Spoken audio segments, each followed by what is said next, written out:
kisah Dajjal, ternyata Dajjal itu ada beberapa namanya. Ada nama kecilnya yaitu Musa bin Sam'un. Namanya Musa juga.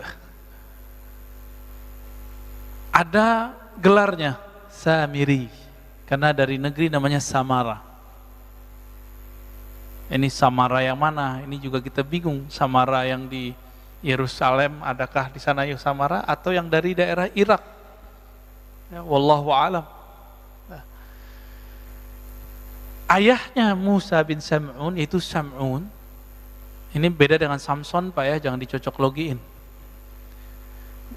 Sam'un ini punya istri, mereka dua-duanya mohon maaf belum dikaruniai anak alias mandul. Udah berobat, gak sembuh-sembuh. Tiba-tiba ada iblis menyerupai seorang yang sakti, mandraguna. Si iblis ini ngomong, kamu kalau mau punya anak, lakukan ritual berikut. Jadi ritual-ritual begini emang dari dulu sudah ada.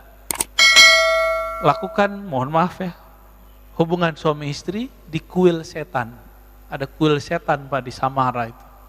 Dulu ada berhala banyak di kuil tersebut. Karena dia sudah ngebet mau punya anak, ditanya mulu sama orang, kamu payah gak punya anak gitu, mandul gitu. Jadi stres. Akhirnya mereka datanglah. Jadi orang-orang yang stres, orang-orang yang kepepet, itu emang daya tawar keimanannya itu jadi rendah ya. Jadi mudah terpedaya. Orang sakit sama Pak, karena pengen sembuh akhirnya menyekutukan Allah Subhanahu wa ta'ala. Datanglah ke sana lalu melakukan apa yang disarankan si dukun iblis itu. Dia tidak baca doa, maka disitulah yang dikatakan Nabi, iblis alias Azazil menyertainya dalam melakukan hubungan suami istri. Hamillah perempuan, tapi itu bukan anaknya Sam'un. Zahirnya anaknya Sam'un, batinnya anak Azazil atau iblis. Azazil ini iblis yang dulu goda Nabi Adam Pak. Udah tua itu iblisnya. Namanya apa tadi? Azazil, cakep ya namanya. Jangan dikasih ke anak Pak ya. Azazil gelarnya iblis. Jadi dalam bahasa tertentu ada nama, ada gelar.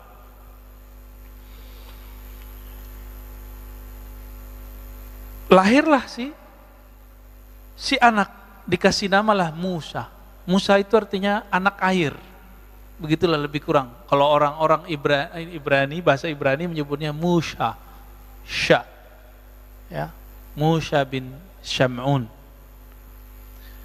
Anak air. Jadi mirip dengan Nabi Musa bin Imran. Nah, Nabi kita namanya Nabi Musa bin Imran. Beda ya? Sama-sama di air, dihanyutkan di air.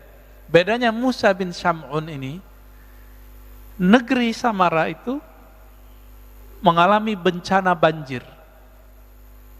Banjir Pak, habis, satu penduduk habis, orang tuanya hanyut gak tahu kemana.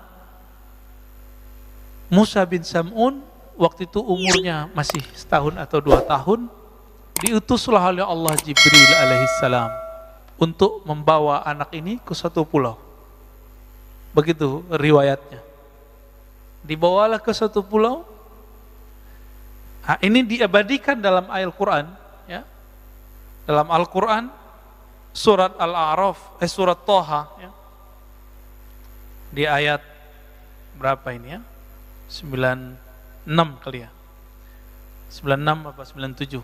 Qala basurtu bima lam yabsuru bih faqabattu qabdatan min atharir rasul fanabastuha wa kadzalika sawwalat li nafsi. Apa kata Samiri? Nanti kan gelarnya Samiri. Ketika ditanya oleh Nabi Musa, ada apa dengan Musa Samiri? Kok kamu bisa bikin berhala bisa ngomong? Kata dia apa? Basurtu bima lam yabsuru bih. Aku dapat melihat yang mereka tidak bisa lihat. Nah, siapa yang dilihat oleh si Musa bin Sam'un alias Samiri? Jibril. Jadi Jibril alaihissalam diutus oleh Allah untuk mengajar dia. Ini persis seperti dulu ketika terjadi bencana alam semesta, kiamat pertama di bumi.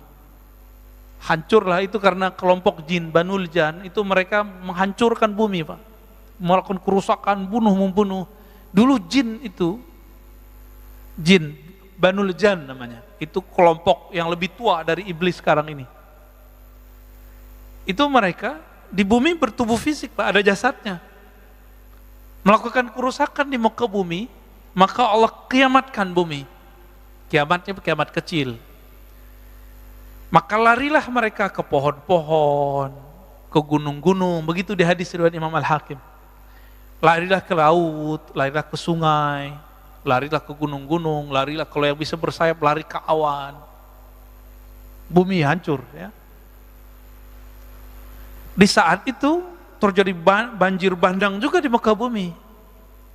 Allah utus juga Jibril untuk menyelamatkan anak jin namanya Azazil. Persis ceritanya. Ya, ini bukan dongeng loh Pak ya. Jangan antum tuduh aneh dongeng, ini kajian hadis, kajian riwayat. Tapi ada yang Israiliyat, ada yang tidak. Karena ini sumber cuma ada di Israiliyat, kita ambil Israiliyatnya. Ada yang tidak Israiliyatnya, ya, nanti yang hadis Abu Daud tadi. Maka Azazil ini yang mendidik siapa? Sama, Jibril juga, diajarinlah zikir, berzikirlah dia. Berhasil naik langit 1, berhasil langit 2, itu ribuan tahun si Azazil berzikir. Sampai kemudian ke langit ke-7 dan diizinkan kemudian menjadi penjaga surga. Menjadilah dia selevel dengan malaikat. Si Azazil, jadi mirip-mirip cerita Sunggokong ya? Beda Pak.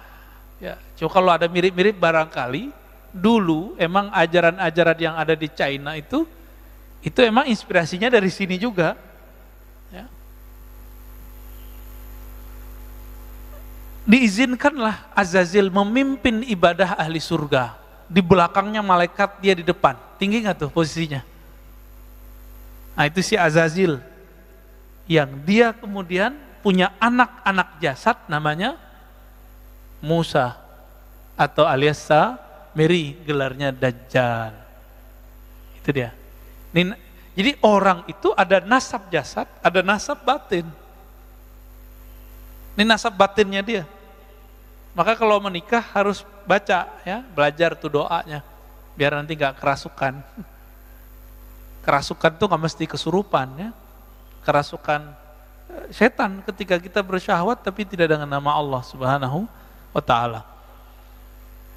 Pendek cerita, dibawalah Samiri, Musa bin Sam'un Samiri ke satu pulau, diajarkan dia. Itu Samiri, ini jarang riwayat menyebutkan, dia itu susah jalan Pak. Jadi perkembangannya itu lamban. Maka di hadis Abu Daud, ini disebutkan ya, bahwa Samiri itu qasirun ya. Inna masihat dajjal rajulun qasirun afhaj ja'dun a'war matmusul ain laisa bina ti'atin wala jahra ya. Si Musa bin Sam'un alias Samiri al-Masihud Dajjal, dia matanya belean. Jadi bukan seperti yang diimajinasikan orang satu mata gitu ya, bukan. Itu ilustrasi aja, ilustrasi seniman. Matanya dua, cuma satunya belean Pak, atau belean enggak Pak? Ya.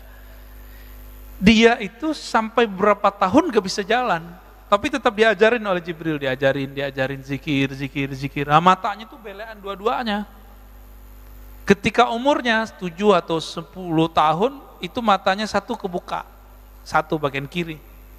Yang kanannya masih tertutup sampai saat ini. Gitu. Jadi ini tuh kayak ada yang nempel terus di sini tuh, di mata dia. Dan itu permanen, nggak bisa diapa-apain. Nah, berkat zikir-zikir yang diajarkan oleh Jibril alaihissalam, maka saktilah itu si Musa bin Sam'un alias Samiri. Maka dia mampu melihat yang tidak bisa dilihat orang awam. Ini ayatnya ya. Qala basurtu bima lam yabsuru. Aku mampu lihat yang mereka tidak lihat. Apa yang dia lihat?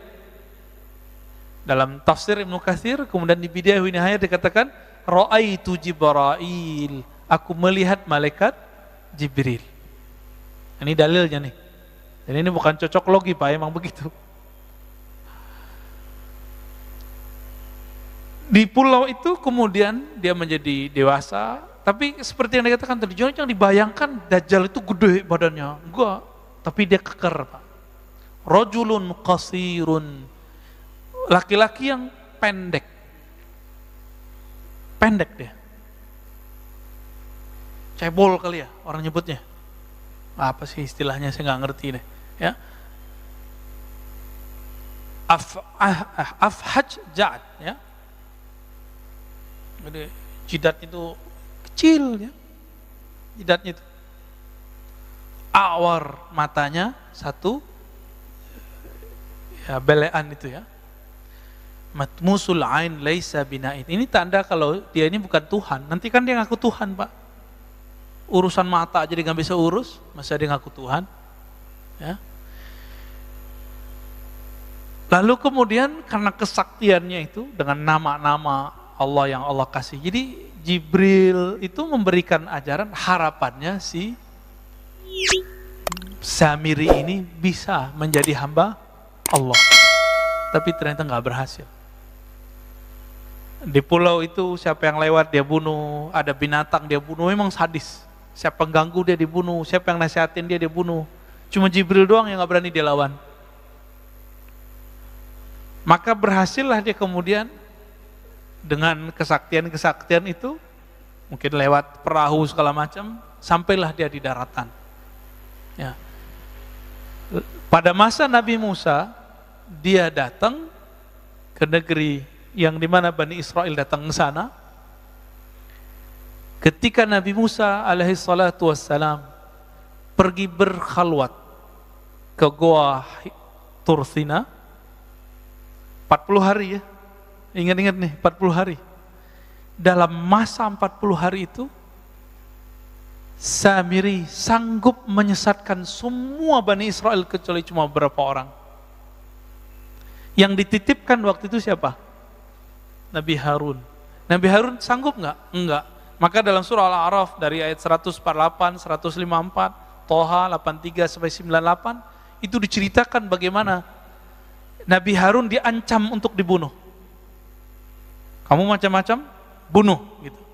Nah, Nabi Harun ini yang jenggotnya panjang, Pak. Ini yang kita ceritakan beberapa bulan lalu, yang mereka gagal paham kelompok sebelah ya. Itu pujian itu, tapi mereka salah paham. Nabi Harun jenggotnya panjang. Kayak sufi-sufi sekarang juga. Jenggotnya panjang, Pak. Ya. Ini yang sekarang dipakai oleh Yahudi Ortodok. Ya, Pak, itu penghinaan. Di mana saya menghinanya? Karena mereka memotong dan niatnya emang ingin memfitnah kita. Tapi ya sudah kan, saya udah maafin Pak, dan saya minta maaf. Ya. Untuk apa keras-kerasnya? Tapi mereka tetap bully, ya biarin aja. Kita nggak ada urusan. La nakhafu lawmata laim. Kita nggak takut dicaci maki. Itu diajak debat sedikit sama teman saya langsung diblokir. Kita dicaci maki tiap hari nggak ada kita blokir, kita biarin aja. Ya. Kecuali ngomongnya kasar-kasar, jorok-jorok, ini kita nggak hiraukan ya. Ya. Ini udah muncul nih. Ini hati-hati Pak ya. Di dalam diri kita ada sisi apa? Binatang ternak, ada sisi sifat binatang buas. Kalau ada orang kalau lagi tengkar ngomong jorok itu di dirinya lebih dominan sifat binatang ternak. Ngerendahin orang, cari makan lu gitu ya. Mau terkenal lu gitu. Ya. Nggak fitnah, nggak makan. Nah ini tanda isi perutnya cari makan, cari makan, cari makan. Jadi dia kalau mandang orang ceramah dikira cari makan. Emang kita nggak punya kerjaan, ya. Emang kita pengangguran dituduh-tuduh begitu. Ini karena karakter itu. Bapak jalan nih, ngelihat ada orang laki perempuan jalan Pak. Terus kita mikir, wah habis mojok nih. Otak kita yang jorok Pak. otak kita jorok, kita tuduhkan kepada orang. Jadi sebenarnya kita lagi membaca diri sendiri. Nah, hati-hati di situ ya. Kalau karakternya buas, ini cari lawan terus. Kata-katanya kasar, anjing lu, ya, bunuh lu. Tuh kalimat-kalimat begitu. Kalau bahasanya dominan syaitan di dalam dirinya, bahasanya pakai dalil-dalil, tapi habis itu diplesetin, dalil plesetin. Teks-teks, hujah-hujah, kitab-kitab digunakan untuk mencaci maki. Nauzubillah min dzalik. Ya. Kita dari dulu dicaci maki, kita biasa aja. Cuma mengatakan seperti itu jadi ramai. Ya sudahlah ya. Maka teman-teman para pejuang Ahlus Sunnah, gak usah khawatir kalau di fitnah-fitnah itu biasa aja. Ya. Nah, ini bagian dari fitnatud Dajjal. Teman-teman yang melakukan Allah. Lalu Nabi Harun yang jenggotnya panjang, yang sekarang dilestarikan oleh Yahudi Ortodoks, ya, berarti bagus dong jenggot ini, bagus sebenarnya. Itu kemudian ditarik jenggotnya oleh Nabi Musa. Itu ada di surah Al-A'raf itu ya. Apa kemudian kata Nabi Harun? Ya. Wahai Musa, aku diancam bunuh oleh mereka. Nah, memang dari dulu ngancam-ngancam bunuh nih, turunan-turunan mereka nih Pak. Ini gayanya begitu. Ayak tulu nih, ya. Mereka ngancamku dengan pembunuhan. Ini gayanya dari dulu. Maka Nabi Harun pun tidak berdaya. Maka Nabi Musa alaihissalam memerintahkan kepada mereka untuk tobatnya dengan bunuh diri. Nah, coba perhatiin. Yang syirik tobatnya bunuh diri. Giliran datang ke Samiri, apa kata beliau? Ma khatbuka ya Samiri. Fama khatbuka ya Samiri. Begitu dalam surat Thaha. Kok giliran ke Samiri ngomongnya lembut-lembut amat? Karena Nabi Musa faham yang punya hak mengalahkan Samiri bukanlah beliau, tapi umat Nabi Muhammad SAW lewat tangan Nabi Isa alaihissalatu wassalam. Oh, berarti siapa yang membunuh Samiri? Nabi Isa. Nah, ini ceritanya di situ Pak. Karena Samiri tahu ajalnya ada di tangan Nabi Isa. Oke, berarti kan? Karena Samiri sadar bahwa ajalnya ada di tangan Nabi Isa, maka dia membuatlah penipuan, konspirasi pertama terhadap Nabi Isa. Itulah terjadi pembunuhan terhadap sosok yang mirip dengan Nabi Isa. Jadi dia nyamar jadi murid Nabi Isa. Kenapa? Karena dia tahu dalam suratan takdir yang diperlihatkan oleh Allah melalui Jibril, yang membunuh kamu nanti adalah Al-Masih Isa. Dia ingin membunuh Nabi Isa karena ingin merubah jalan takdirnya. Itu Pak. Jadi yang coba-coba merubah jalan takdir ya pengikut Samiri. Jangan coba-coba. Mirip-mirip ya. Orang-orang yang menentang jalan takdirnya, inilah Samiri. Berhasil nggak dia? Ketika dia menjebak Nabi Isa, berhasil nggak dia? Dia nggak berhasil. Yang dibunuh, yang disalib siapa? Dalam tradisi kita loh ya, riwayat kita, Yudas Iskariot. Meskipun dalam agama Nasrani, itu yang disalib tetap Nabi Isa. Nah itu urusan perbedaan faham lah ya. Namanya beda agama ya, beda faham. Beda mazhab aja beda faham, masa beda agama nggak boleh beda faham. Ya. Nah ini versi kita loh ya, versi kita. Bahwa Nabi Isa tidak disalib. Nah, ayatnya kan jelas ya. Innama syubbiha, sesungguhnya hanya diserupakan dengannya. Ya. Diserupakan dengan Nabi Isa. Wa ma salabuhu, mereka tidaklah menyalib Nabi Isa, tapi hanya diserupakan. Nah itu mainannya sih Samiri. Ini otaknya cerdas. Sekelas Nabi Isa bisa dijebak, maka murid Nabi Isa cuma 11. Inilah yang disebut Hawari. yang mengikuti ajaran Nabi Isa lewat jalur yang 11 ini baru benar.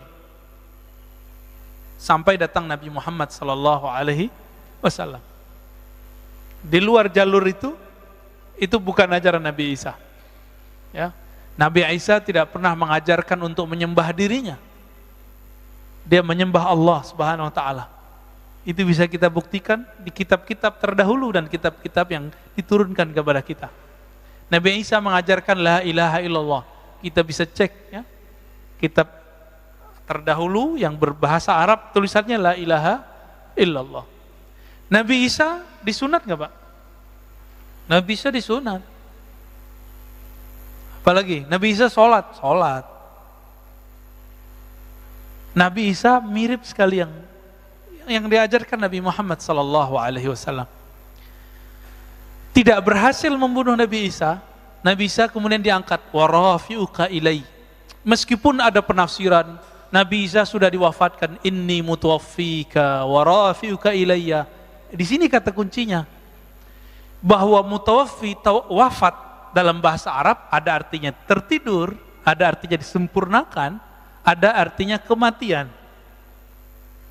Dari mana kita tahu bahwa Nabi Isa di situ tidak diwafatkan dalam arti kematian?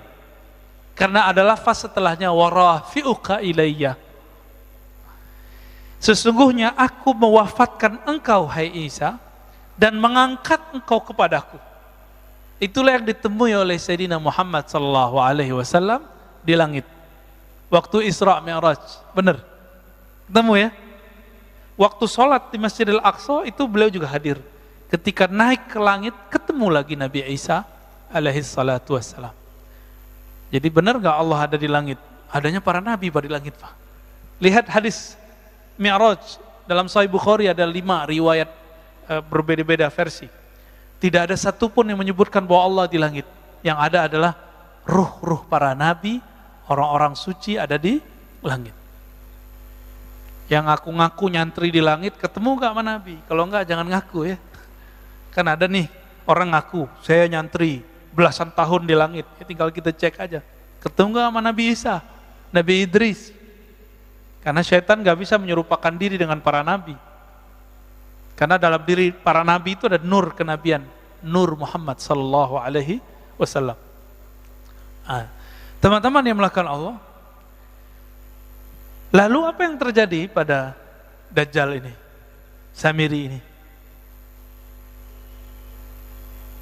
Tiba-tiba hilang aja beritanya Pak. Dia kira tugas dia selesai karena dia menganggap sudah membunuh Nabi Isa. Ternyata belum. Dapat kabar lah dia belum. Hilanglah riwayat tentang itu. Baru muncul kemudian riwayat Imam Muslim, Tamim Ad-Dari. Dia ini pelaut. Jadi pelaut di zaman Rasulullah, ini ada beberapa sahabat, salah satunya Tamim Ad-Dari. Tamim Ad-Dari bercerita bahwa beliau terdampar di satu pulau dan ketemu sosok berbulu.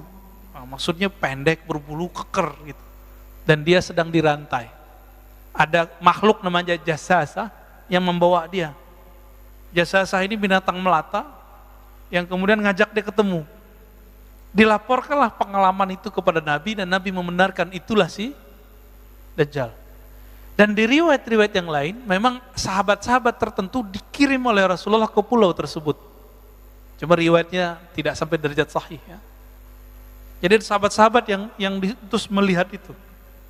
Berarti di zaman Rasul Dajjal dibelenggu Pak, di satu pulau. Di mana pulaunya? Bukan di segitiga Bermuda Pak. Itu pulau dia, tapi itu bukan di situ.